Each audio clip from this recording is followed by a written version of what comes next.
This episode is brought to you by Progressive Insurance. Fiscally responsible, financial geniuses, monetary magicians. These are things people say about drivers who switch their car insurance to Progressive and save hundreds. Visit Progressive.com to see if you could save.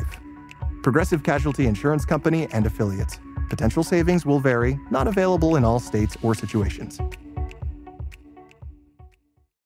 The More Money Show with Steve Moore. Entertaining and informative on the Red Apple Podcast Network. Welcome, folks. This is the More Money Show. We are hosted by Red Apple Audio Network and appreciate this is the first week that we are going national with this show. I am so excited about the syndication, so appreciative of the stations throughout the country that have signed up for the More Money Show. So if you're new to the show, we talk about finance, we talk about the economy, we talk a little bit about politics, we have a good time. We make economics fun. So I'm so appreciative that you have joined us. We are on from 1 to 3 p.m. every Saturday afternoon, and we are mostly live. Not always live. We are live this week, as we are most weeks. Sometimes when I have to travel, we pre-record the show on Friday, but we are live today, and we'll be live probably next week as well. So we do take your callers on the More Money hotline, 1-800-848-9222. So thank you. I'm just thrilled. I'm so excited about all of the stations that have signed up. So if you're new to this, I hope you'll be a regular listener. I always said we have I'm not the smartest radio talk show host, but I have the smartest listeners. And that's because these are people who care about your money and my money and making more money. And that's what we are all about.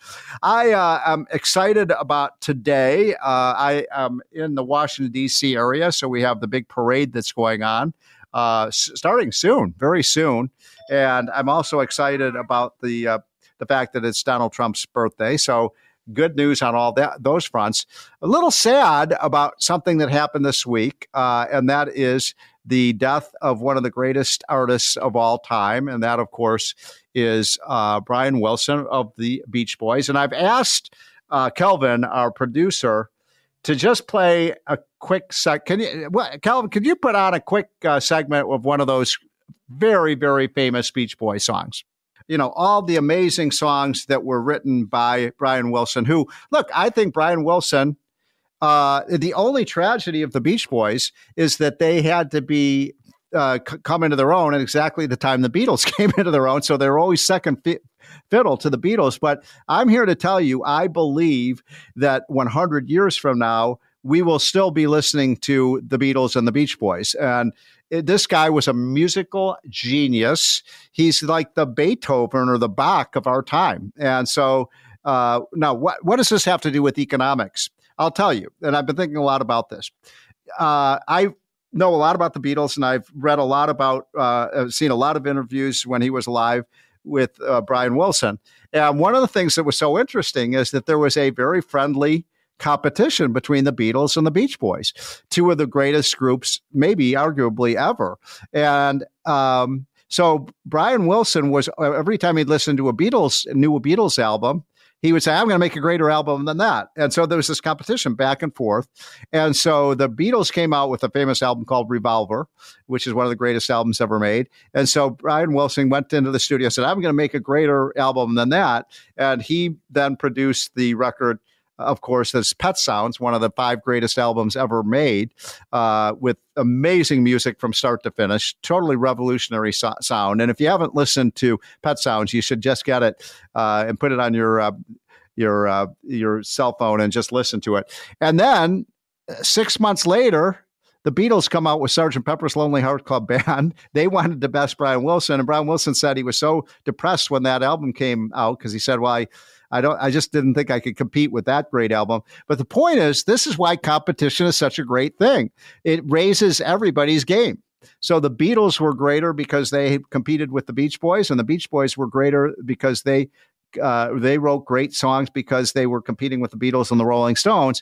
And one of the things that's sort of sad to me is that who's out there today? I mean, you could point to maybe a few groups, but they just don't make music like that anymore. Can you play one more? Can you play either Help Me Rhonda or God Only Knows or one of those songs for just a minute? Because I want people to appreciate this great music. Brian Wilson, rest in peace. We're going to be talking about economics today, I promise. We're going to talk about the economy. We're going to talk about the big, beautiful bill. But I love music.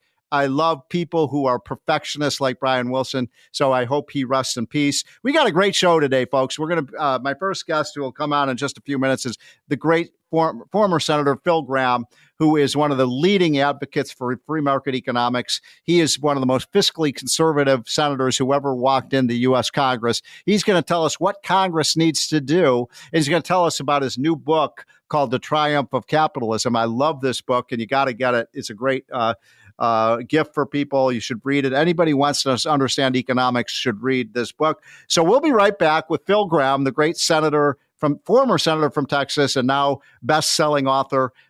Thanks for joining. This is The More Money Show. The More Money Show with Steve Moore on the Red Apple Podcast Network. I'm Cindy Lauper with fellow Cosentix advocate, Chef Michelle Bernstein. We'll share our experiences with plaque psoriasis, with psoriatic arthritis, and Dr. Panico will talk about the possible connection. Cosentix secukinumab is prescribed for adults with moderate to severe plaque psoriasis 300 milligram dose and adults with active psoriatic arthritis 150 milligram dose. Don't use if you're allergic to Cosentix. Before starting, get checked for tuberculosis. An increased risk of infections and lowered ability to fight them may occur, like tuberculosis or other serious bacterial, fungal, or viral infections. Some are fatal. Tell your doctor if you have an infection or symptoms like fevers, sweats, chills, muscle aches, or cough, had a vaccine or plan to, or if inflammatory bowel disease symptoms develop or worsen. Serious allergic reactions and severe eczema-like skin reactions may occur.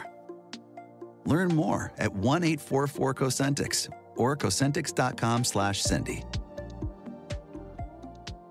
Look around. You can find cars like these on AutoTrader, like that car riding your tail. Or if you're tailgating right now, all those cars doubling as kitchens and living rooms are on AutoTrader too. Are you working out and listening to this ad at the same time? Well, multitasking pro, cars like the ones in the gym parking lot are for sale on AutoTrader.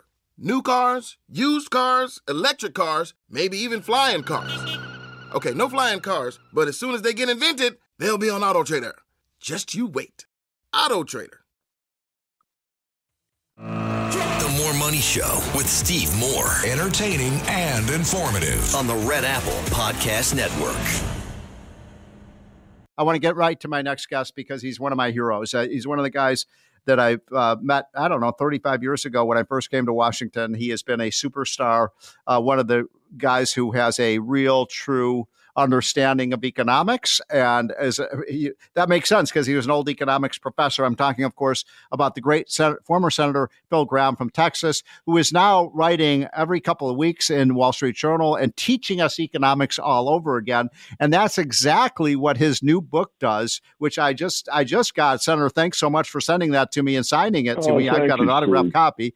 And the title of the book is The Triumph of Economic Freedom. It's gone to like number one on Amazon in the economics section. So, Senator, thanks so much for joining. Oh, thank you, Steve.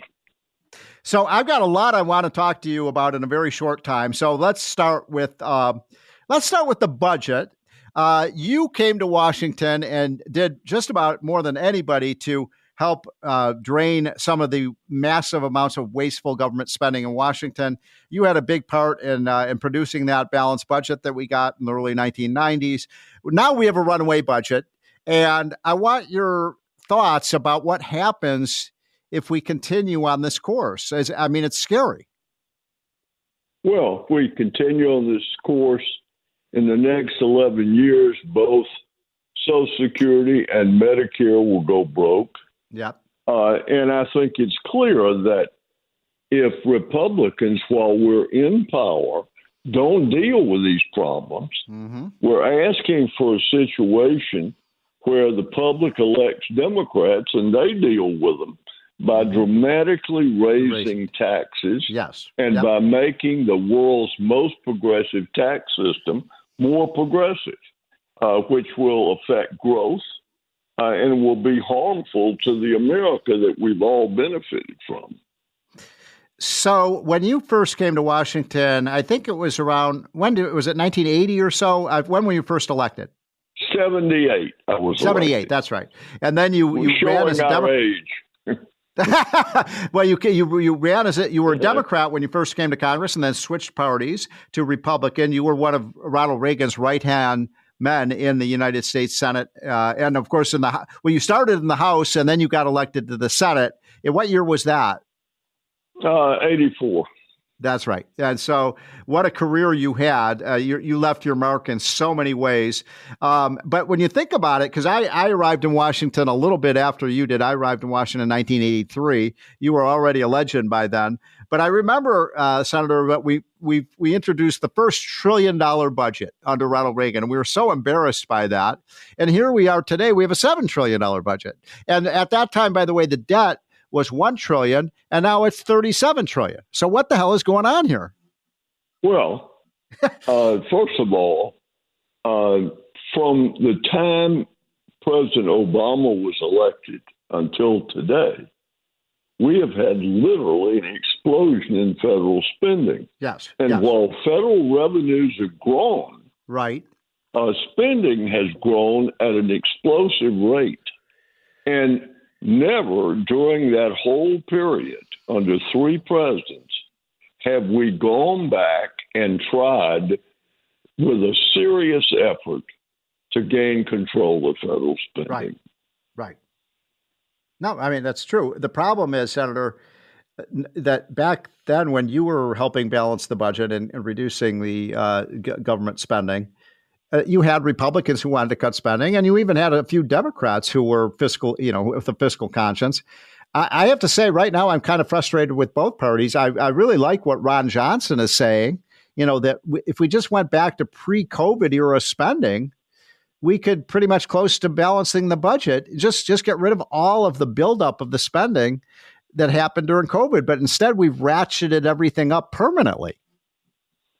Well, what we did is we let the massive expansion in spending during COVID become part of the permanent budget of the United States. And the obvious thing to have done is what we did in the Reagan years, and that is we tried to go back and look at where spending was when this massive spending spree started that produced 9.2% inflation for 9 years.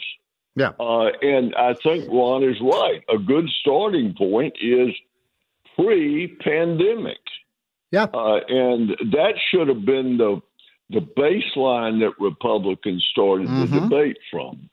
But we've remarkably, Steve, got some Republicans who think that now that more blue-collar and moderate-income people are voting for Republicans, that they want us to provide them with more welfare.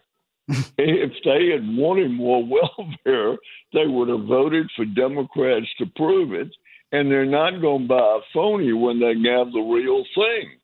They voted for us because they want a better economy and more opportunity. So your book is called The Triumph of Economic Freedom. I love that title, by the way. And look, I mean, I have made it through the first 3 chapters since I got it a few weeks ago. I love your message.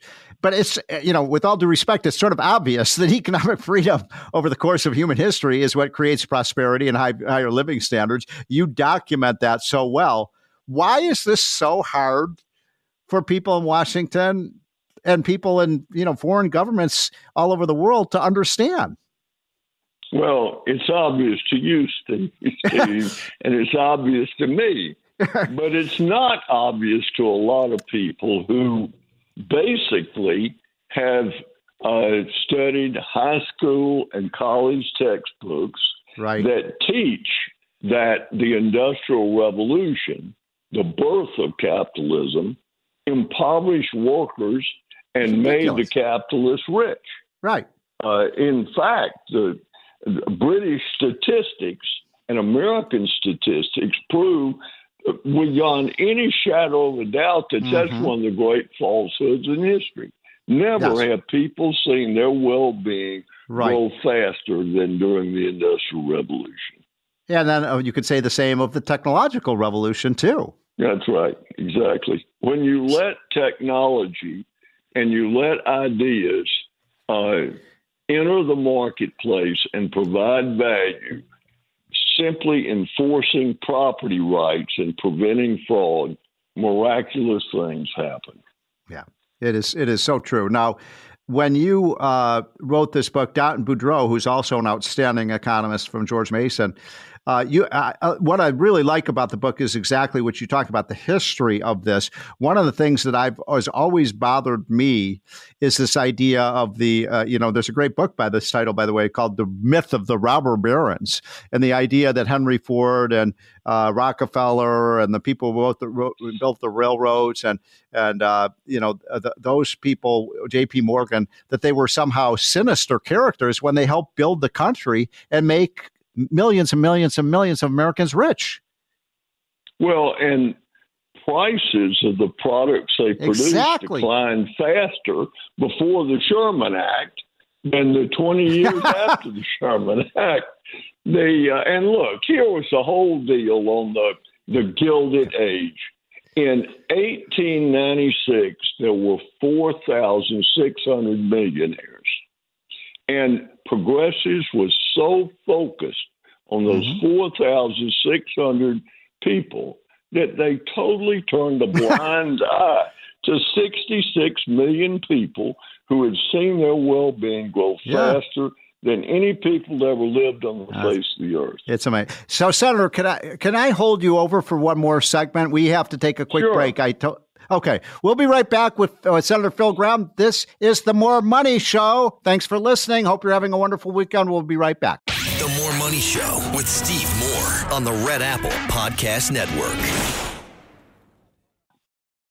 This episode is brought to you by LifeLock. Between two-factor authentication, strong passwords, and a VPN, you try to be in control of how your info is protected. But many other places also have it, and they might not be as careful. That's why LifeLock monitors hundreds of millions of data points a second for threats. If your identity is stolen, they'll fix it, guaranteed, or your money back. Save up to 40% your first year. Visit LifeLock.com/podcast for 40% off. Terms apply. The More Money Show with Steve Moore. Entertaining and informative on the Red Apple Podcast Network. I asked my good friend and someone who really has been a teacher to me, Phil Gramm. He's taught me more economics than anybody.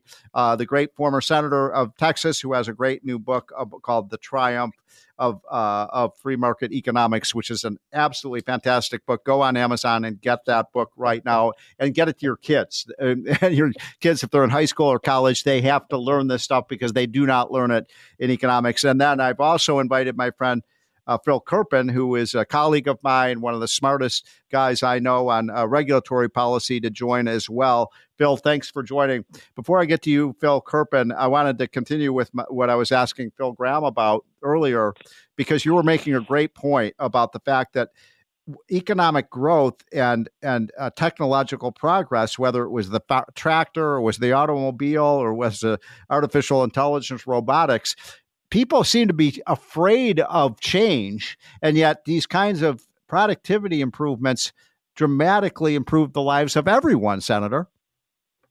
Well, we never know what the future is going to hold, but we know that all of technological improvement to this point has improved the quality of life on the planet. So I don't understand completely where artificial intelligence will take us, but I'm not afraid to go there.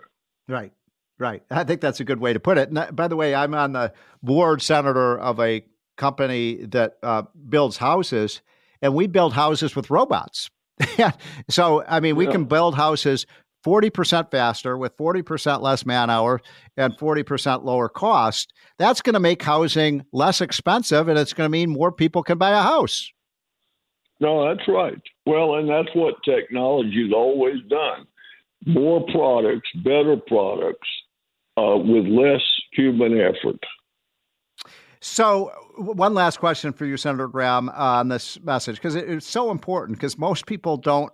Well, I think people intuitively understand what you're saying. The problem is so many of these PhD economists who are in Ivy League schools are not teaching this stuff. But it's pretty clear from your book and others like it that economic freedom is highly associated with a prospering middle class. And can you just expand on that? Well, let me just take it under what is the most criticized part of American capitalism. They're very wealthy people in the world. Yes. We now have a worldwide market. And so if you have a powerful idea, you can become very wealthy. But you don't make other people poorer in the process. Right. You make other people richer. Only government and criminals take more than they give. In a free market society, in order to become rich, you've got to provide something that people are willing to pay for. Elon Musk provided the satellite on his house, is making it possible way out in the country for me to do this show. And it was 1/3 the price I was paying for the previous system, and it's twice as good. So Elon Musk is real rich, but am I poor because of it? No, I'm richer because of it. One other quick point I want to make, because you touched on this too. You and I were both old enough to remember when a lot of people thought the Soviet Union, had the model that was going to beat the United States. And of course, they went into the poorhouse, and we grew like gangbusters because they were basically a government central planning economy, and we relied on free enterprise. No, that's right. And remarkably today, Steve, as you are painfully aware, there are people in America that believe the way to compete with China is to adopt elements of the Chinese economic system. So stupid. To let government decide where investment is, where jobs are created, because supposedly they know better than we do. Well, that's the oldest idea in the world. It's been tried, and it's been rejected over and over and over again. So, well put. Phil Kerpen, that's a good lead in to you, because you did yeoman's work, and I wanted to have you on to congratulate you on the amazing work you did to work with Donald Trump to overturn this crazy electric vehicle mandate that was going to require everybody to buy an electric car. That was basically the Biden agenda. You were there for the bill signing ceremony this week. You were the leading guy who was really advocating for this policy. Thank you for what you did. How'd we get this done? Yeah, it's a pretty amazing day. The president spoke for about almost 2 hours. I think he referred to the prepared remarks for about 2 minutes out of that 2 hours. Right. He was just for freestyle, sort of a Trump show. It was a very celebratory day. And he kind of said, look, I thought I was going to have to do this by executive order, so I'm amazed that I get to sign this bill. And, I give a lot of credit to Senator Thune and Barrasso, who, led this effort in the Senate. And we were only able to get this accomplished because they figured out a strategy that could not be filibustered. What they did is they actually had the EPA send up the waivers that the Biden administration had granted as rules under the Congressional Review Act, since they had never been previously noticed. And that created a window in which they could be overturned using a simple majority. And Chuck Schumer went nuts and said, this is nuclear and all these crazy complaints. But, Speaker Johnson had done such good work in the House. We had 35 Democrats that voted for this in the House, including 6 from New York State. And so Schumer's Phil, like, oh, my God, this is the end of the world, while 6 Democrats voted hold on, his own state. Phil, hold on just 1 second. Back up, because I want to make this very simple for people. So because Trump has signed this executive order, people are no longer going to be required to buy a car. People can now buy whatever car they want. Is that an oversimplification? Now, the federal government has exclusive jurisdiction on regulating fuel economy of automobiles. But the Obama administration granted California a waiver where they could set their own standards. And then Trump revoked it. And then Biden granted it again. And so we had this back and forth. Now, because this has been done legislatively, we're not going to have a back and forth again. This is the end of the story. California will not have a waiver in the future to set their own standards. And that waiver was really the linchpin of an effort to pass this ban nationally, because California adopted a ban on internal combustion vehicles, a 100% EV mandate by 2035. 10 other states officially followed it. But then the other part of this that was so important is then the Biden EPA said, well, look, I mean, half the country is going to be there anyway, so it's not that difficult for the rest of us to do the same thing. And they basically adopted the California standards on a 2-year delay. And so they were going to ban it for the whole country, probably by 2037 or so. And the key to that was the California waiver, because if California didn't have that waiver to do the ban themselves, then it would never be in the realm of reasonable enough for it to pass as a national regulation. So this is not just about California. This is a massive setback to the effort of the people who want to ban gas cars. It's going to be very, very hard for them to do it, even if the Democrats get back in. Right. So back to Senator Phil Gramm then. Senator, I'm just going to ask you a simple question. Why is the federal government telling people what kind of car they can buy? I mean, I just find that to be offensive to both liberty and freedom and free markets. Well, of course, it started when we had this false scare that we were running out of fossil fuel. You'll remember that from the 1970s. Yes. And then the whole fuel standard thing was to conserve gasoline. Right. Nobody, when the fuel standard thing was initially set into law, contemplated that it would be used to ban gasoline. Right. So the whole regulation was a gross distortion of the objective of, the whole regulation was a distortion of the legislation it was based on. Yeah. So, it's just, I mean, it seems to me that this is a vast expansion of government power, and I'm glad that Donald Trump is pushing back on it. We just got a few minutes left, and on the way out, I'd like to ask you both a question about work requirements for Medicaid, because it seems to me that if people are going to get free food or free health care or food stamps, that able-bodied people should be required to be working or at least looking for a job. Senator, we did that in 94 and 95 with when Bill Clinton was president. You pushed that. Why is there so much pushback now about work requirements? They act as if this is going to be the end of the world. Well, the amazing thing to me is the House their work requirement is significantly weaker than the Clinton welfare reform. I know. And the logical approach would have been, look, let's just adopt the Clinton welfare reform standards, and then we can say to critics, if it was good enough for Clinton, it's good enough for me. And that's what I'm urging the Senate to do. That's smart. Now, Phil Kerpen, you've been studying this as well. These Medicaid reforms are really not that stringent, but they would save money, and they will get a lot of people. By the way, what's the number, Phil? Kerpen, I think it's like over $100 billion is stolen from Medicaid by people who aren't even eligible for the program. Why are the Republicans flinching on this?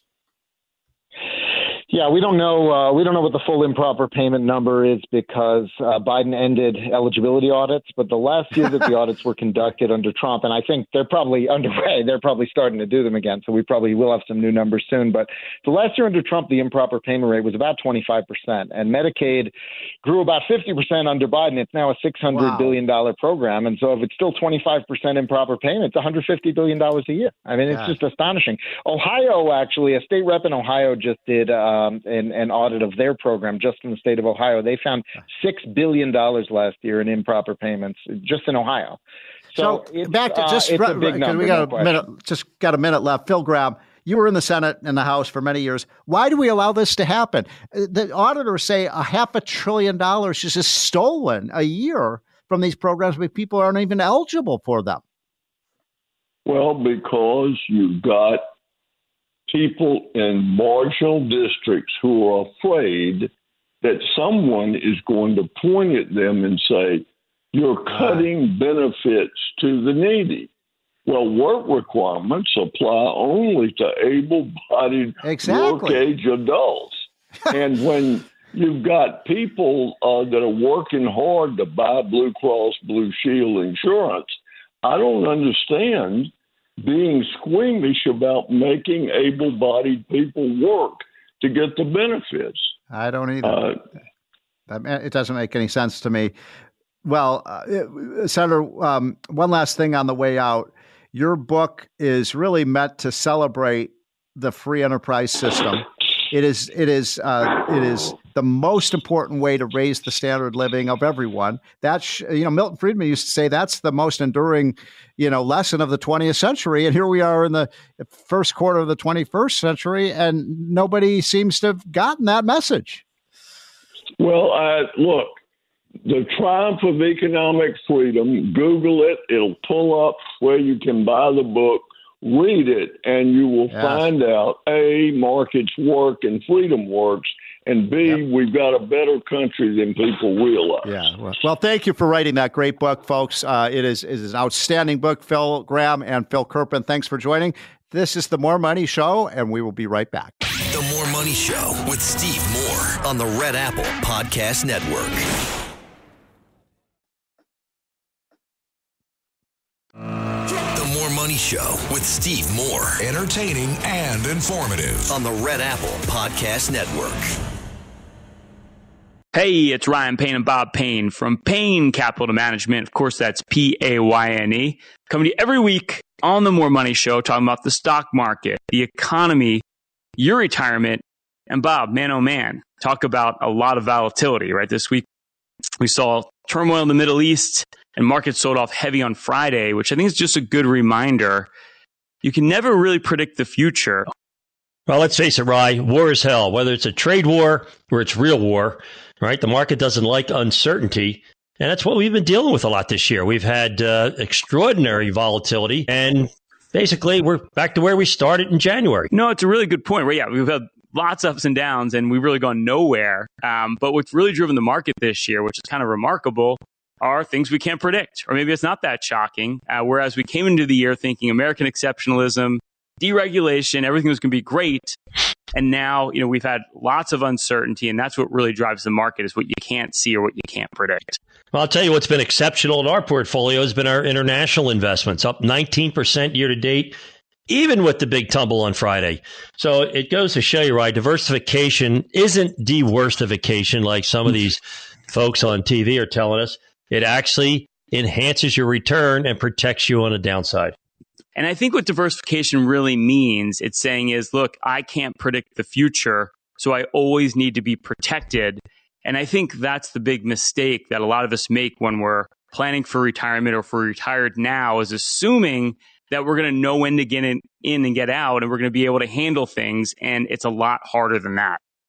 Well, we talk about it ad nauseum on this show, but that just shows how important it is to have income, right? Here we are, we're halfway through the year.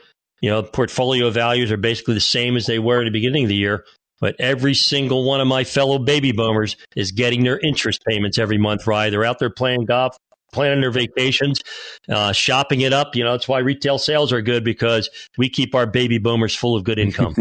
Well, Bob, you are a baby boomer. You love to spend, and you had your birthday on Friday, so happy belated.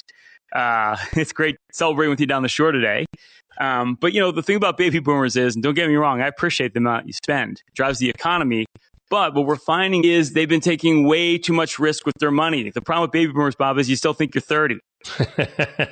Well, it's true, right? We control $80 trillion in U.S. household net worth.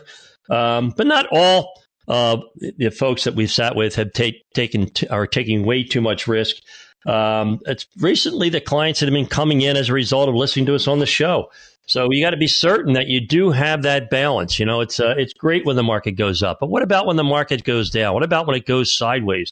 We had a 10-year period not that long ago where the market went nowhere for 10 years. You have to have that income component in your portfolio. Yeah, you have to have what we call that proverbial all-weather portfolio, where you can always draw from your portfolio, not just when times are good. And I think that's a mistake we're seeing right now, because markets have been up for a couple of years now, right? And we're seeing a lot of clients now in their 60s and 70s that are sitting with maybe 70% of their money at risk, 80% of their money at risk, and thinking it's not a big deal. And you just need one cataclysmic event that you can't predict ahead of time. That's typical how markets work. I was sitting with a new potential client recently, and I was like, look, your downside risk here is this portfolio in the past has gone down 50%. Now imagine that you're retired and you see your portfolio go down 50%. That can derail your entire retirement. And I think a lot of us are sitting on portfolios like that right now, Bob. Yeah, and why would you want to gamble, Rye, when you could actually get a return that's over 7%? And that would be the taxable equivalent yield of a diversified municipal bond portfolio right now, AA rated bonds. So even if you're in a lower bracket, lower than you think you are, tax-free bonds are a better deal now than they've been any time, I think, in the last 15 years.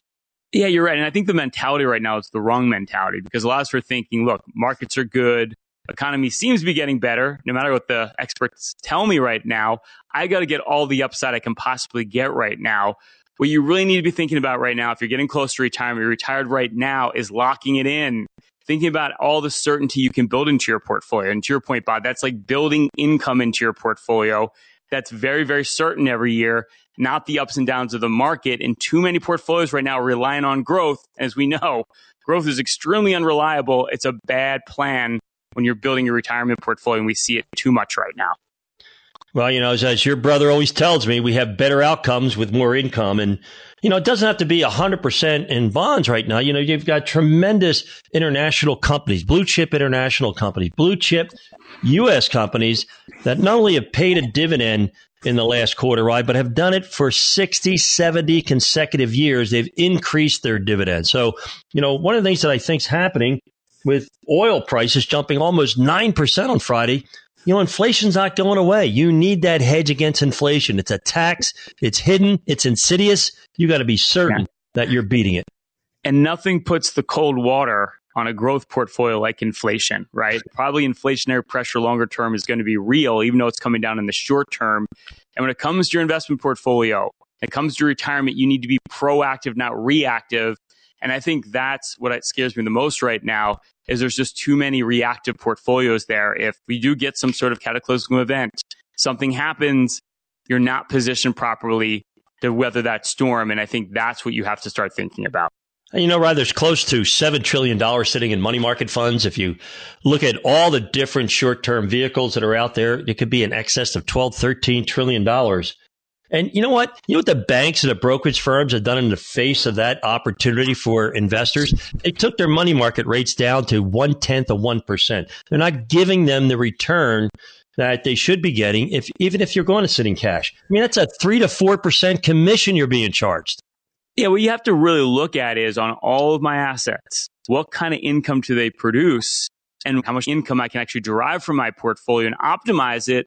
But again, most of us, if we're sitting in cash, money market funds, or we have too much money in the quote unquote growth trade, which pays very little income, you're not optimizing for income. That's a huge mistake, especially when you're in the years now where you have to be more dependent on your portfolio. You've got to start positioning your portfolio in a way that's more realistic. And again, a lot of you aren't doing that. Hey, Ryan, when you get into your 70s, you get to see a couple cycles in life, right? And I've seen this cycle over and over again. When we started our firm many years ago, people were scared to death of the stock market. They wanted to be conservative. They just wanted a return of their money, not a return on their money. And now, after phenomenal success in a big booming bull market, I'm starting to see people say, hey, I got to make the most I can while the sun's shining. I got to make hay while the sun's shining. Nothing destroys a portfolio more than seeing your neighbor get rich without you. There's so much jealousy. And again, most of us are set for life. All we have to do is set it and forget it and compound those dividends and interest.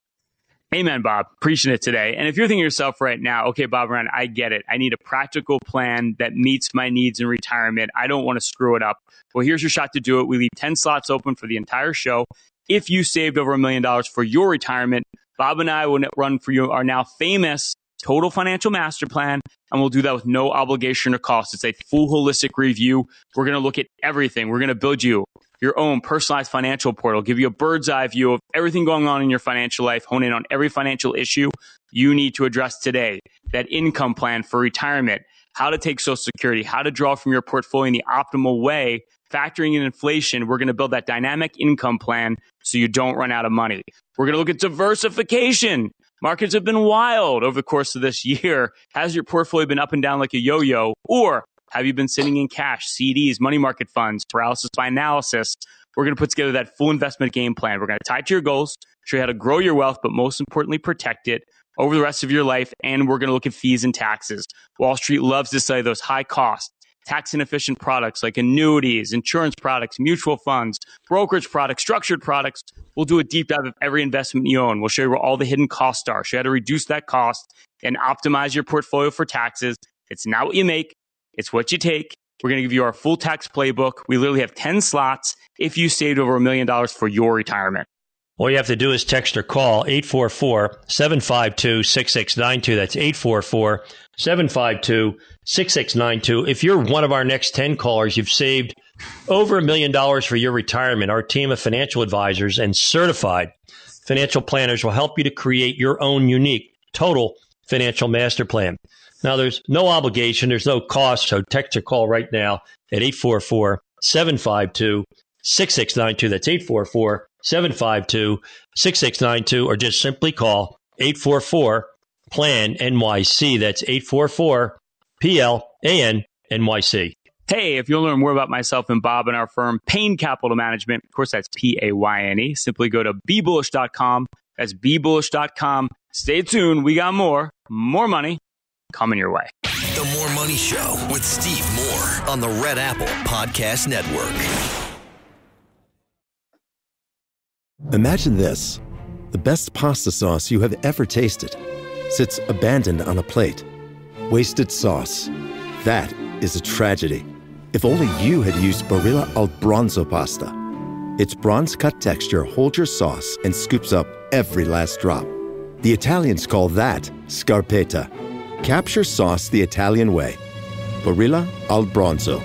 Click or tap the banner to find out more. The More Money Show with Steve Moore. Entertaining and informative on the Red Apple Podcast Network. Good afternoon, folks. This is the More Money Show on WABC. Thanks so much for joining. We've got an exciting second hour coming up. By the way, we are now affiliated throughout the country, so I'm very excited about the channels that are picking up this show, and we're going to be coast to coast. But of course, our flagship is always going to be WABC and the great radio station owned and operated by John Catsimatidis, who's done an amazing job building up the top talk radio news and talk station in the United States of America. How cool is that I get to be on for 2 hours with you every Saturday afternoon? It's the highlight of my week. And thank you for giving us great ratings. It's because people like you come back week after week to listen to our show. We try to make it fun. We try to make economics understandable. And I mentioned at the beginning of the previous hour, if you're just joining us, that we are mourning, but also celebrating the life of a genius. And that, of course, was Brian Wilson of the Beach Boys. He was one of the greatest songwriters who's ever walked on this planet. I'd probably put him in the top 10. And so, Mr. Producer Kelvin, how about Wouldn't It Be Nice? Have you got that song? It's one of my favorites. The question, of course, I want to ask you, I'll be taking your calls throughout the show, 1-800-848-9222. We'll talk about the economy, whatever you want, but Beach Boys or Beatles? Beach Boys or Beatles? Who do you like? Who do you like better? And what's your favorite Beach Boys song? One of my favorites is Wouldn't It Be Nice? Now, come on, folks. You got to admit, that is an awesome song. I mean, tell me anybody today, any in the last 25 years, who could write a song like that with the beautiful harmonies and and it's funny, too, because when I grew up in the 60s, and I was a big Beatles fan, a big Rolling Stone fan, and I was kind of contemptuous a little bit of the kind of bubblegum quality of the Beach Boys song. So I didn't really like the Beach Boys at the time. And then, as I've grown older and I keep listening to their music, I think how amazing it is. And as I said earlier, what does any of this have to do with economics? It's about the value of competition.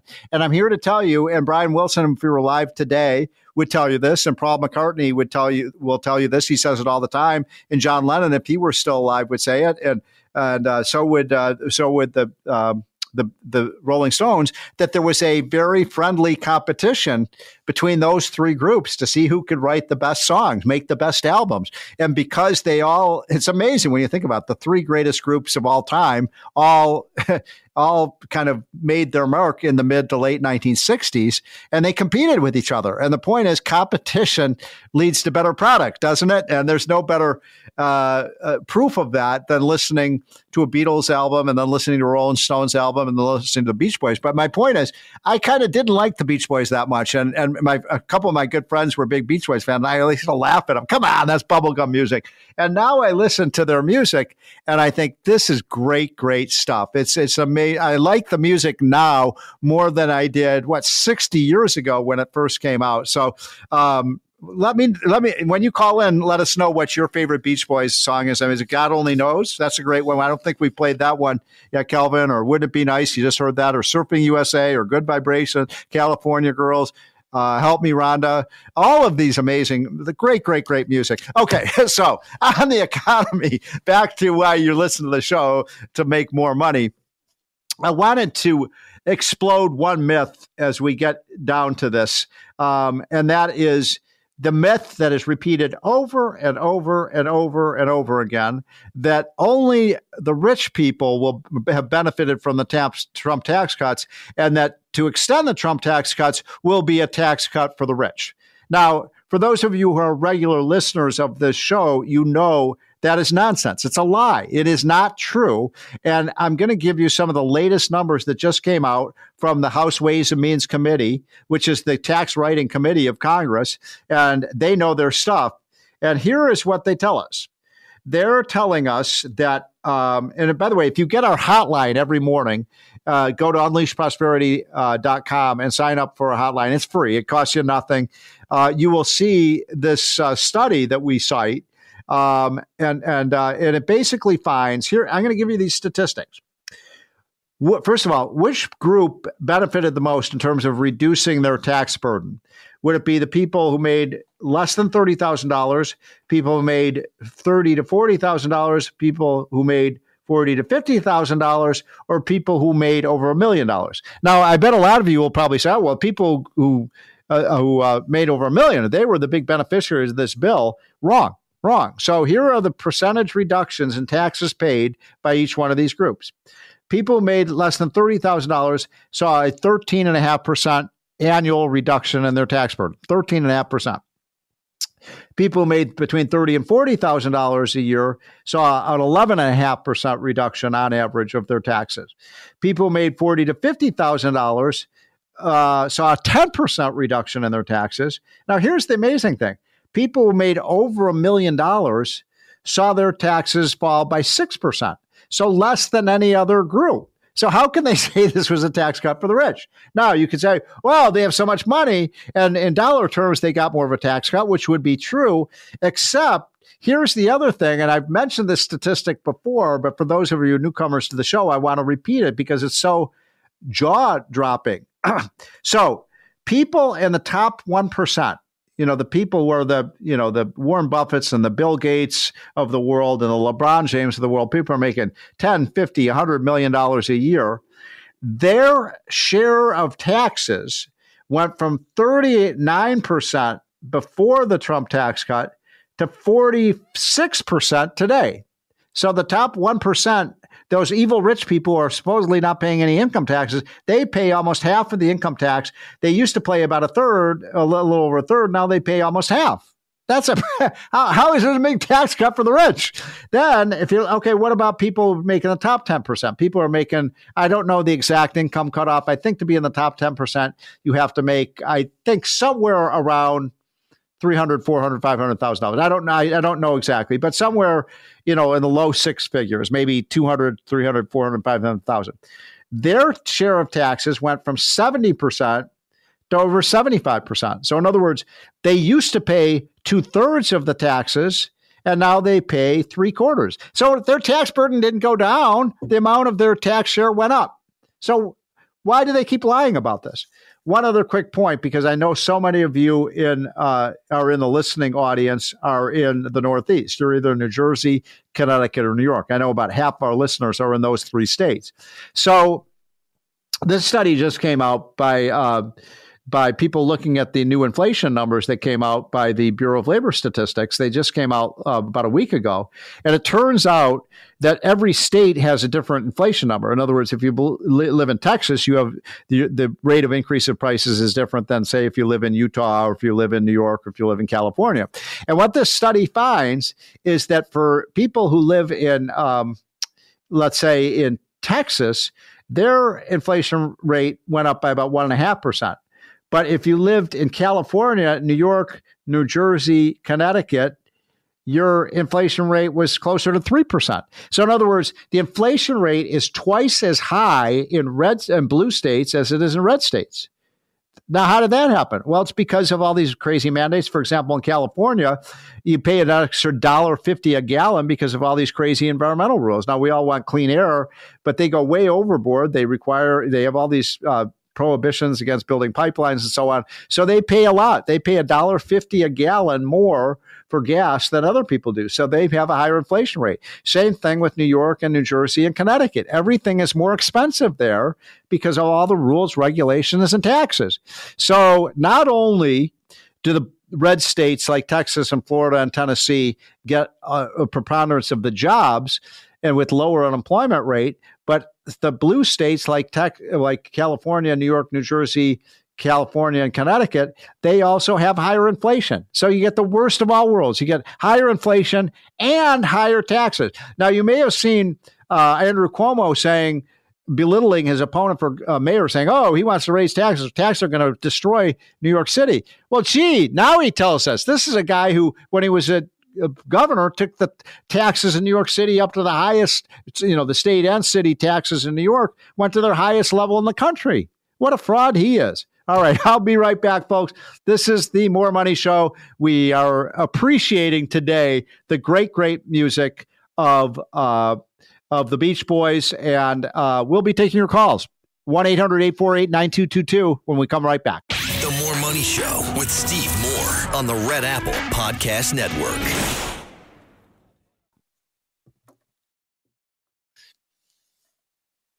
The More Money Show with Steve Moore. Entertaining and informative on the Red Apple Podcast Network.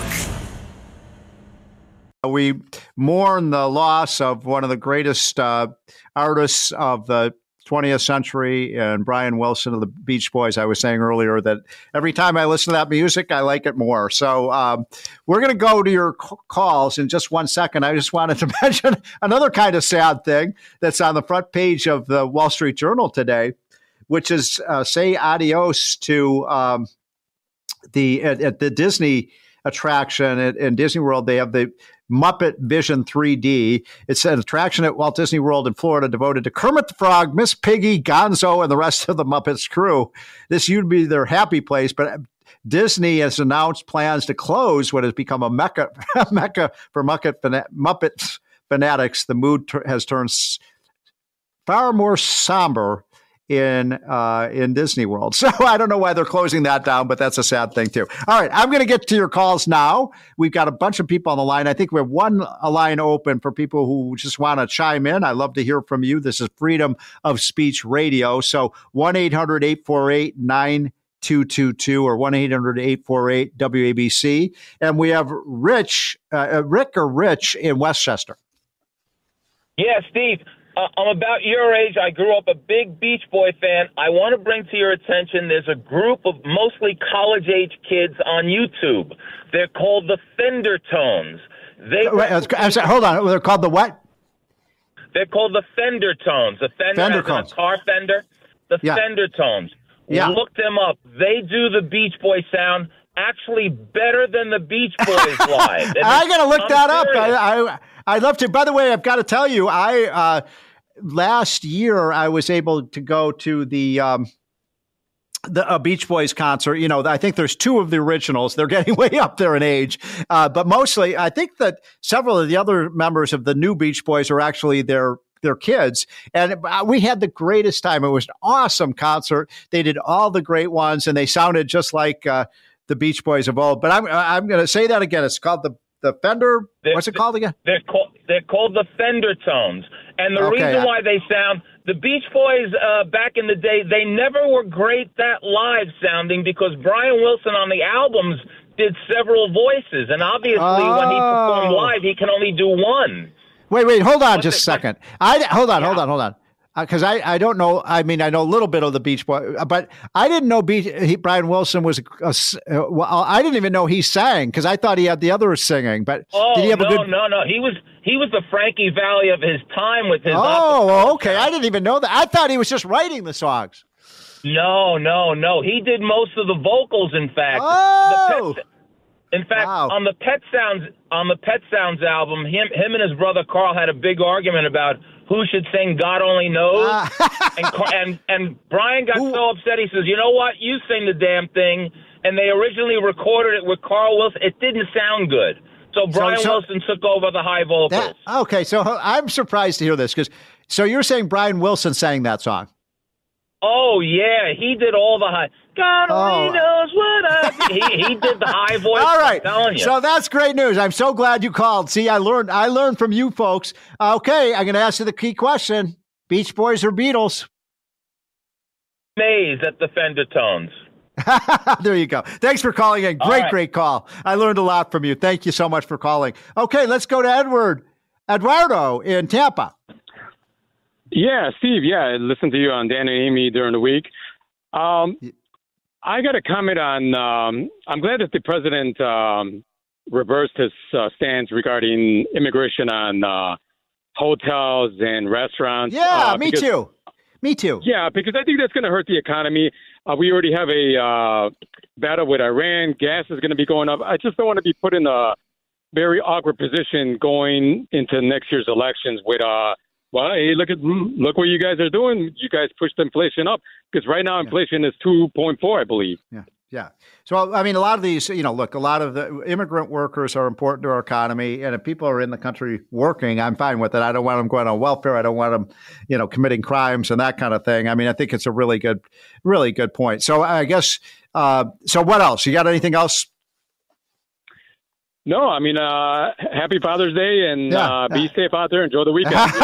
Thank you so much for calling all the way from Tampa, Florida. I'm just excited to have you. Okay, let's go to Patrick in Albany.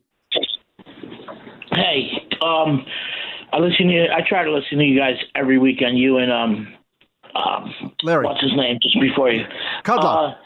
Sorry for that. Kudlow. Right. Yeah. Been listening to him for years. Anyway, I'll just one quick Beach Boy thing and then my question. Yes. Glenn Campbell played with the Beach Boys for probably a year. And really? When? Yeah. Because Glenn Campbell, to me, is one of the absolute greatest guitarists ever. Right? Oh, I love Glenn Campbell. Great. Yes. And he played with them. I think he was on the road with them. He may have played like one studio thing. I don't know the whole details. I really don't. But so what year was that? Do you know? Like I said, I don't know the details. Everybody would have to look it up. But there are pictures of Glenn Campbell in these striped blue shirts, and they're all holding guitars. Well, he had the look. Yeah, by the way, Kelvin, let's get Rhinestone Cowboy on if you can, because that's of course his masterpiece song. But look, I mean, the Beach Boys were amazing. Now I got to ask you this question, Patrick. Thank you for that piece of trivia. I did not know that. Beach Boys or Beatles? I have one question for you before I give that answer. Okay. Right. Okay. Earlier, either it was on late Kudlow show or one of your early part of this show. Robots building houses. Yes. Okay. Yes. They're built, and I think it was you. They're built. You said they're being built faster and cheaper. Yes. That's a great idea.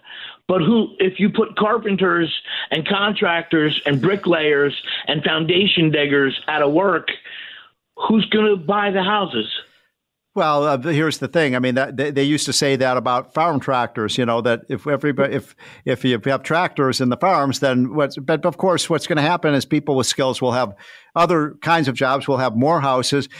Technology never makes people poor; it makes people richer, and it's just a productivity improvement. So that's all. I really thought you were going to go with that because I really thought that was the answer. Because there you go. Okay, the farmers. I was going to use the computers. We're going to put us all out of business. Yeah, exactly. Okay. Eduardo, great call. Thank you. I just got 2 more people I've got to get to, so appreciate you calling in. This is Patrick, of course, and we'll thank you for listening to the show. Okay. I want to get to, is it Gary or Carrie in North Carolina? You're on. Hey, Steve. Hi. Hi. I wanted to talk to you about something a little bit different than the conversation today. Okay. Thinking about 26 and all the hubbub's going to come about that election. Yes. What are you aware of any things that Republicans or the government is doing to make our elections more secure? You know what? That's a great question. The world's expert on that is my colleague, John Fund. He used to work at the Wall Street Journal. He works with me at Unleashed Prosperity National Review. I'm going to have John on in the next week or the week after, and I'm going to devote a whole segment to that because you're talking to a guy who doesn't know a lot about election integrity. I know I want election integrity and I want safe and secure elections. So we tune in next week or the following week or both, and we will get John Fund on, I promise, because he is the world's expert on that. I'm just going to say this on 2026 election. If you want Trump people to be reelected, we got to get this tax cut done, folks. We got to get this thing passed. Do we have time for one more caller? Okay, who we got? Joseph in New Jersey. Joseph, we've just got a minute left, so very quickly. Thanks for calling in. Okay, I called mostly about the Beatles versus... Okay, yeah. Go ahead. But I work a farm, and if you needed more help, you would make them. The amount of abortions we had probably is equal to the amount of invaders we've had, so that our plague is more the abortion. But anyway, as far as the Beatles, there was a different agenda between the artists. The Beach Boys were very, very wholesome and genuine. Yes. I once caught John Lennon in an interview speaking on behalf in this statement for the British invasion, and he said this: by the end of the 60s, we were disappointed that we hadn't totally effeminized the American male. Quite admission, yeah. And so if you look at it... You know who probably put that thought? You know who probably put that thought in his head? Well, it was Mao Zedong who said, look, you're not going to defeat the Saxon militarily. You got to wage a cultural war and get them to destroy themselves. Yeah. And that's sort of what that invasion... Look at it. Well, yeah. All of his lyrics, nothing breaks from that as far as there's no man-to-man. Yeah, that's a great point. Uplifting, nothing edifying. Here come old Flat Top. He come. Nothing edifying in John Lennon's music. Well, you know what happened? I mean, look, I'm a big John Lennon fan, but I think one of the great villains of that generation was Yoko Ono, who really turned John Lennon in a way that was, she was the one who was responsible for the breakup of the Beatles. And but look, John Lennon stood for peace and love and freedom, and so I'm a big fan of his. Great calls today, by the way, folks. That's why I love to take your calls, because we got some really great comments, great insights. I learn a lot from listening to you. We'll do the same thing next week, and we're going to take a quick break, and we get back. We're going to talk to Rob Arnott, one of the top financial gurus in America. The More Money Show with Steve Moore on the Red Apple Podcast Network.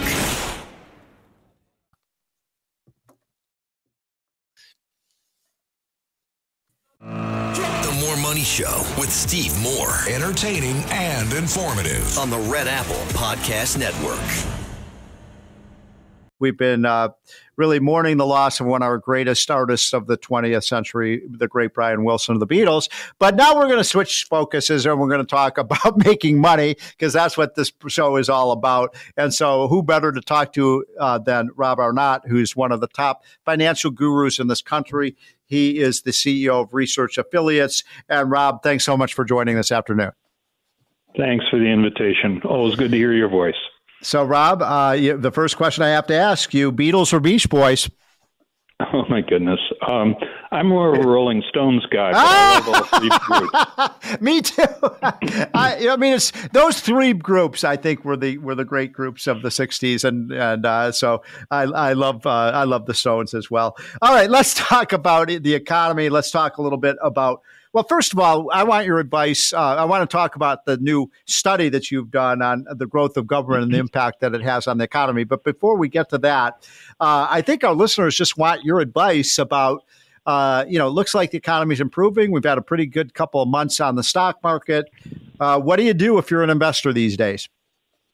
Well, the thing you should never do is panic. But the other thing you can do is look more broadly. Everybody's familiar with the Magnificent Seven and the S&P 500 and Russell 1000, and they've all been absolutely phenomenal. Past returns are not future returns, and so it's often very instructive to ask, what are people not talking about? What markets are not interesting to people? Because usually those are overlooked and relatively inexpensive. So you're saying don't go with the crowd. Yeah, or at least carve out decent chunks of your money to not go with the crowd, because the crowd will get you in trouble once in a while. And this does look and feel to me a lot like 2000, the .com bubble.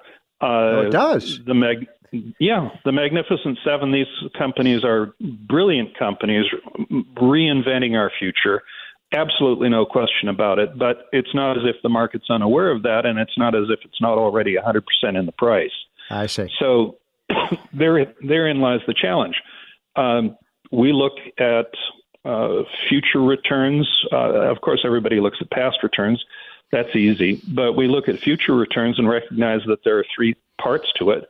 One, what income are you getting from the investment? Two, how is that income going to grow in the years ahead?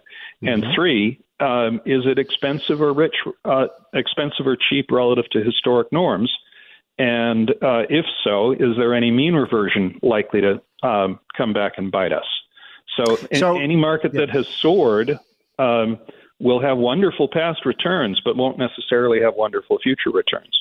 So my wife, who's our stock picker in the Moore household, because I'm not very good at this, and she bought NVIDIA a few years ago, and we made a lot of money on that stock. It's been up and down, but mostly up, and we bought it pretty cheap. So do we hold on to it? I would pare it back. I would take some of those wonderful gains, and then ask the question, what's cheap?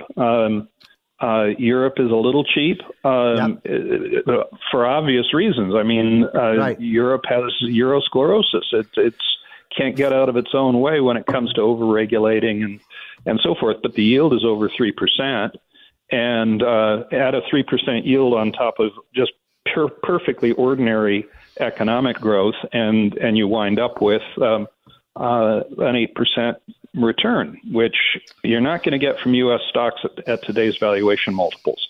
I'm talking to Rob Arnott, who is the head of research affiliates and one of the top financial advisors in the country, and has an incredible record over the last 30 or 40 years to prove it.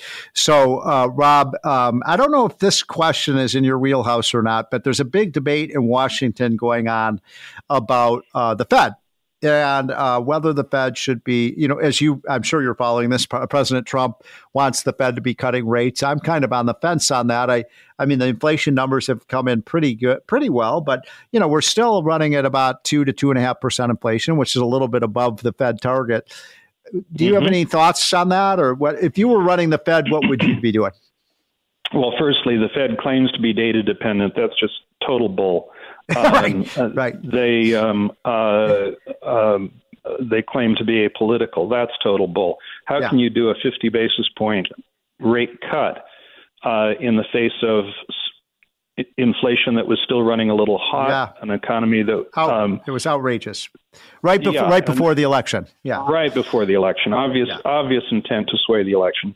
Yeah. And now they. And by the way, the thing that's so hypocritical about that, Rob. Sorry to interrupt, but you're right. And if you your Chairman Jerome Powell is so sanctimonious, like, oh, we don't take politics into account, and then they cut the interest rates right before the election to juice the economy to help Kamala Harris. Right. And now today they won't cut unless They have absolutely no choice because they don't want to do Trump any favors. Yeah, So it's a totally politicized organization. If you want to be data dependent, you might ask the question, okay, what's the normal real interest rate on short-term government bonds? It's 1% to 2%.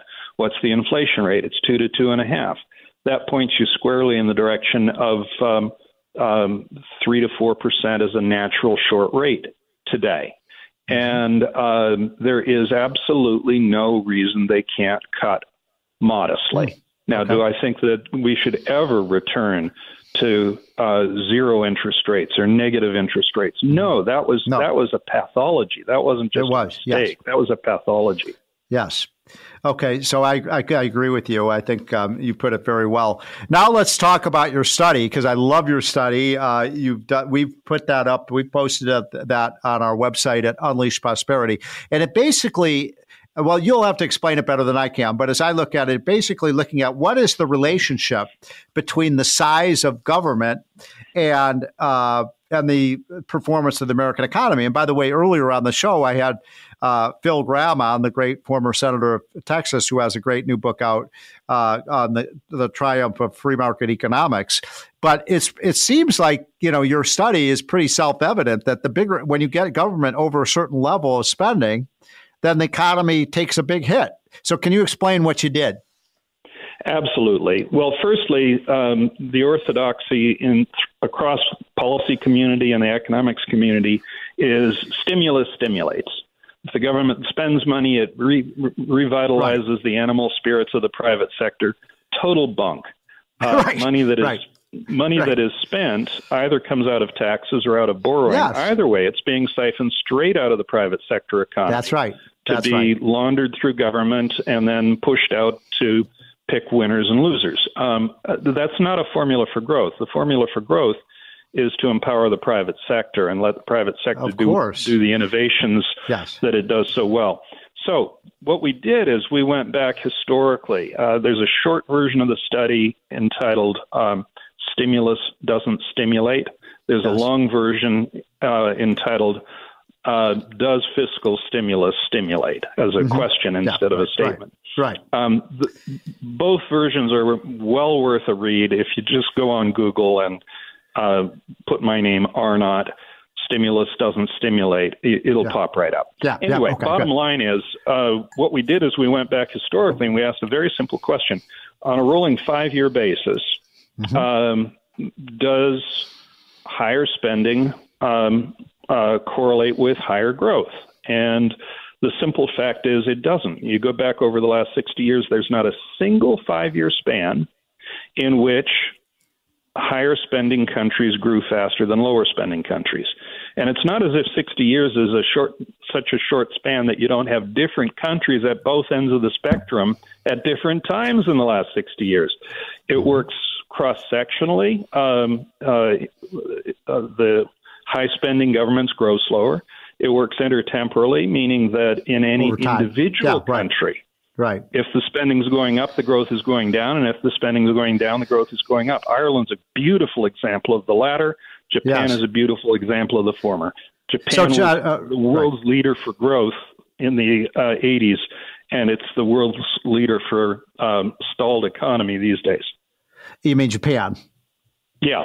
Yeah. So why is that? So Japan, you're right. Japan post World War II, had this massive, recovery from, the country had been bombed to smithereens and had amazing economic recovery. And remember in the early 80s, that's when I first got started my career. Remember, Rob, everybody said, oh, it's the Japan model. Japan's going to take over the world. They're going to take over the United States. We have to be more like Japan. So what happened? They just kept growing their government. How is it that their economy stalled out? When you're a successful economy, you start to feel like you can do everything for everyone. And so the narrative at the time was that Japan could afford to have a robust safety net and could afford to have roads to nowhere and so forth and so on. And they started to spend more and more and more. And the consequences, their growth got slower and slower and slower. Singapore, back in 1960, was poorer than Malaysia. poorer than Malaysia and was approximately 1/5 as wealthy as the U.S. per capita. It's now about 30% richer than the United States per capita. Wait a minute. Do you mean the average Singapore resident is richer than the average American resident? Exactly. Wow. Not just in terms of wealth, but also in terms of income. Wow. And what's their secret? Their spending is 15% of GDP. That's it. I mean, you mean their government spending? Yeah, government spending. Yeah, right. You need government to function. You need rule of law. You need defense. You need borders. You need fire and police, and you need roads. And of course, and these are all very necessary, but they don't cost 40% of GDP. So in our study, what we found was that there's a sweet spot from 15 to 30% of GDP where normal growth is 2 to 6% per year per individual, meaning that per capita wealth is growing 2 to 6% per year, over and above inflation. So let me go. Hold on, because I want to make a lot of our listeners are just casual. They're not economists. They're not statisticians. So you said that the kind of sweet zone is when government is between 15 and 30% of GDP. That sounds a little high to me, but I'll accept that. So, but there's a big difference between 15% and 30%, right? 30% is twice as high as 15. 15 and 30. And what's that? 30 is where it starts to slow down. Slow down. So where are we? So in the United States, we're about 40%, right? We're just under 40. Europe is almost all between 40 and 55%. In the 40 to 60% range, that's bad. You get growth of 0 to 2%. And that's Europe for you. So that explains the eurosclerosis. Now, taxes matter too, right? I mean, if you have very, very high tax rates, that's going to have a negative effect on the willingness to produce Milton Friedman famously pointed out that the correct measure of taxation is spending, because if it doesn't come out of the taxpayer's pocket, it gets taken out in borrowing. Which people think that saddles future generations with debt. No, it's immediate. It's money out of the private sector immediately. Okay, so we're just coming to the end here. We only have about a minute and a half left. So I want to hammer this point home because it's so important, Rob. Your study is a great one.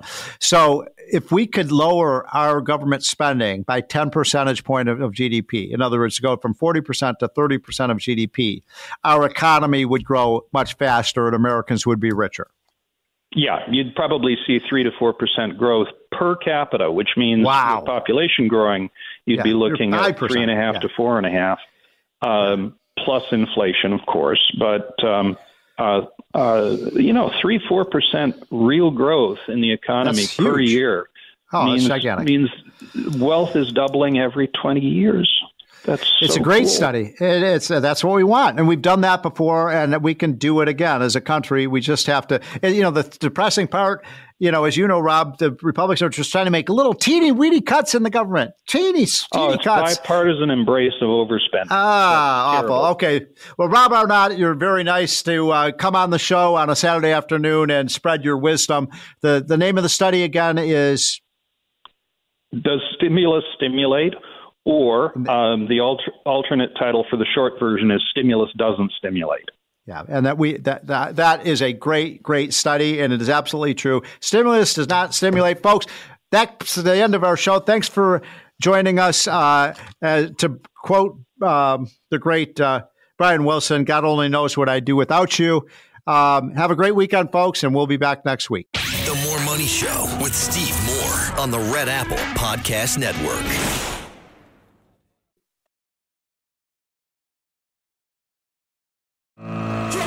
Money Show with Steve Moore. Entertaining and informative on the Red Apple Podcast Network.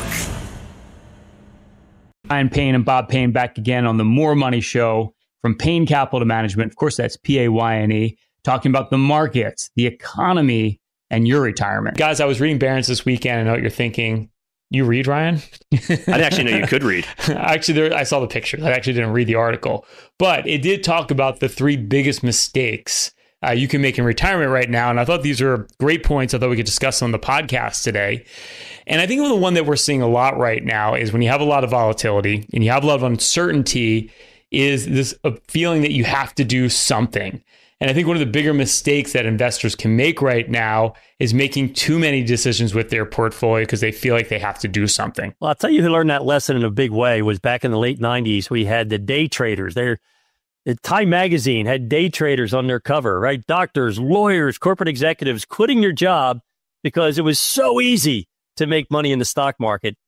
And they all lost everything, not just a little bit. They wiped themselves out simply because they overtraded their accounts. Yeah, and I think right now it's almost like my neighbor's making money in this, making money in that. It's kind of like the cocktail party talk.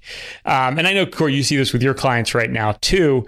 It's like, maybe shouldn't we be trying out some of these other investments over here and seeing people getting maybe lured into some of these more exotic type of investments on Wall Street that they never asked about before. Yeah, you get these all the time. And throughout the years, they change of like what it is that people are getting pitched. But especially right now, when people look at their safety money and they're saying, okay, I can get 4% on a money market or maybe 4 to 5% on a bond, which is actually much better rates than we've been getting in the last decade. But people are still saying, that's not that great. But then they get dangled with these other opportunities over here that have like higher yields. They call them high yield bonds, which are just junk bonds. There's all these like private credit strategies, but they're saying, but look at all these great returns that I can get over here. But usually there's a reason that those higher returns are attached to them. And usually there's more risk. And that's really what you want to look at is they're always going to sell you the next big thing. And it's always going to look more attractive than what's out there. But there's a reason. Yeah, well, it's like, and nobody really thinks like, this great investment for the big clients, well, why are they offering it to me? No one seems to question that. Meanwhile, the headlines every day in the news is how every college endowment, every big institution is trying to offload this private credit. It's like they're like begging them to take it off their hands because they realize that they haven't made any money in the last couple of years and they're totally illiquid. And, and they're not able to cash in on these great returns because they're no longer there. And where are they going to dump those investments? On you, the retail investor, right? That's the way it always works. And isn't it amazing that, and they refer to the retail investor as the dumb money? Listen, everybody listen to us right now. Wall Street calls you the dumb money. That's us, right? And we're outperforming them all this year. What's remarkable about it is you think we've learned our lesson, right? This is a lot like the subprime mortgages that we saw back in 2007, 2008. And we're seeing all the same type of investments come up again. It's like people completely forgot what happened in the past and are doomed to make the same mistakes again. We say on Wall Street, it's a very short-term memory, kind of like the weather. And I think that's what you're seeing right now is the animal spirits are out and people are willing to take more risk in more, we'll call them complex products. Court, you and I were talking about this the other day and you're like, well, if I can borrow, and I'm an individual and I can borrow cheaper than these companies, it just tells you how much risk they are. They have to take so much risk to borrow money. Why would anybody want their money there? Right. And I think that's the trouble right now is people do watch the news. And especially over the last several years, the S&P 500, which is what the news is always referencing when you hear the markets are up or the markets are down, it's really been outperforming a diversified portfolio, right? And it's because those big technology companies have been the name of the game. That's where all the growth has been coming from. So anytime you compare that to a diversified portfolio, it's been kind of lackluster the last several years. There's actually been a lot of talk about how people look at it as more of like a performance detractor than actually like a risk adjuster. Yeah, exactly. Even though you go back decades and decades and the 60-40 portfolio holds up over time, but everyone is suddenly saying, does the 60-40 even work anymore? Maybe we should throw that out the window. And that's really starting to become a question now. Well, and we've lived it, right? Literally, if you look at after the great financial crisis, for a decade, it was called the most hated bull market of all time because it was so hard to keep people invested. They were so skittish. Any kind of self you had in the market, they wanted to panic out. And if you look at that 10 years or so, markets basically went straight up. And the risk was very low. Valuations were very low. Now you're at a point where valuations are historically high. Everybody wants, again, at the same time, it's really been since the pandemic, the animal spirits are out. And it's just like retail investors tend to do that, right? They want to put most of the money in when the risk is high, and they don't want their money in when the risk is low. And this is like why we have a job, because, invariably people want to make bad decisions. Yeah. The other thing too, I think is really a salient point here is the fact that a lot of investors lose sight of the bigger picture, right? Like they might have, a 401k from a job from 10 years ago that they forgot about, or, a lot of times a client will call and say, well, look, I keep money over at Schwab because I think that's going to be more diversified. It's going to be safer. But what you end up finding out is that portfolio is completely opposite of what we're doing for them. So there's no concentrated effort. And we find that pretty often. And you have a bunch of funds, they all sound like these fancy funds. They all sound a little different. One is like a growth strategy. One is like, your long-term strategic allocation, whatever it is. They all just own the S&P 500. They all own Apple and Google and Microsoft, NVIDIA. And the problem is, it's great. Those things are doing well. And people tend to look at your past performance, but you also need to say, okay, if I back tested this to how the markets did in like a 2008 scenario, God forbid that happens again, you want to make sure you know what your downside is. And a lot of people don't realize that when you have all this over concentration, your downside risk is a lot higher. Well, I think too, and this is why I think it's really important to run a financial plan, is that I think a lot of times people just forget about things. They forget about an account. And, when you go through and you're like, oh, I had this 401k or I have this IRA, you can actually go through and say, okay, we've got a concerted goal here. We know where we're going. And then they find all these accounts that they didn't realize that they had. It's so true, Chris. I mean, people just, hey, look, life keeps you busy, right? You're focused on your family, on your career, on your lifestyle. The last thing that really gets focused on are people's finances. So, once things are in a spot, they think it's better to keep it there than to change it because it takes too much time and energy. Yeah. And the great irony is a lot of times we put accounts at lots of different places because we think we're diversifying. But then we find out that, at all these different places, your money looks pretty much the same. And I think that's probably one of the best risk management tools is to understand what you own, where it's owned, and how it all works together, doesn't work together. And I think that's the exercise everyone needs to do, especially when you're thinking about retiring and drawing from your portfolio. Because I think a lot of people are going to be surprised they're taking way more risk than they thought they were taking. And that's what that exercise basically tells you. Well, how many times have we seen investors, as soon as you get a downturn in the market, they stop contributing to their 401k. They stop opening their statements, right?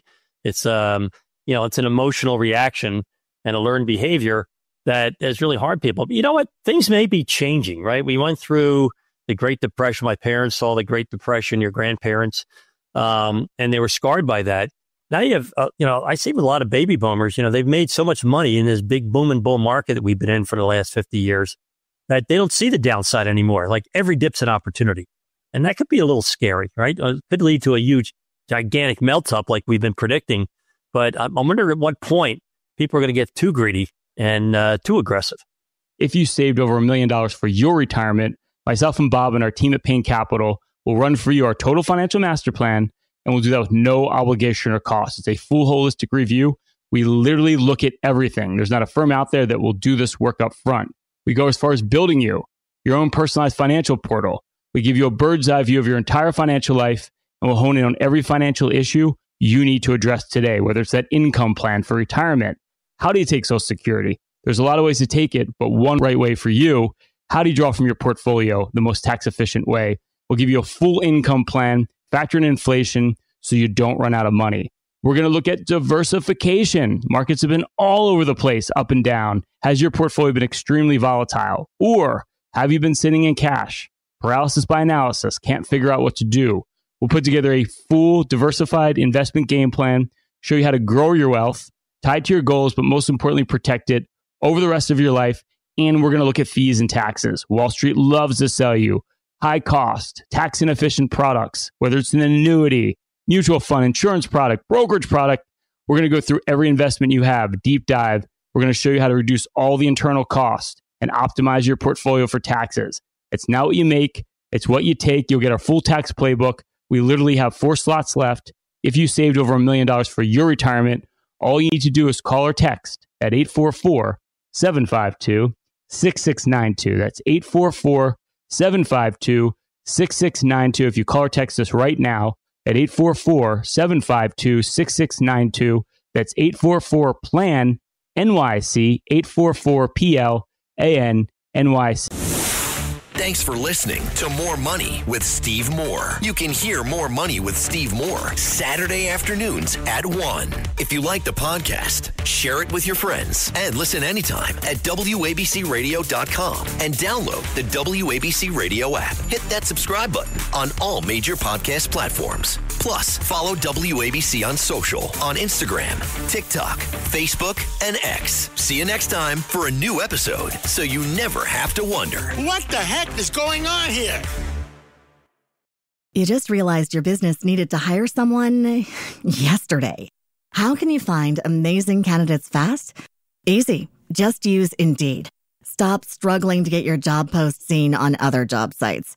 With Indeed Sponsored Jobs, your post jumps to the top of the page for your relevant candidates, so you can reach the people you want faster. According to Indeed data, sponsored jobs posted directly on Indeed have 45% more applications than non-sponsored jobs. Don't wait any longer. Speed up your hiring right now with Indeed.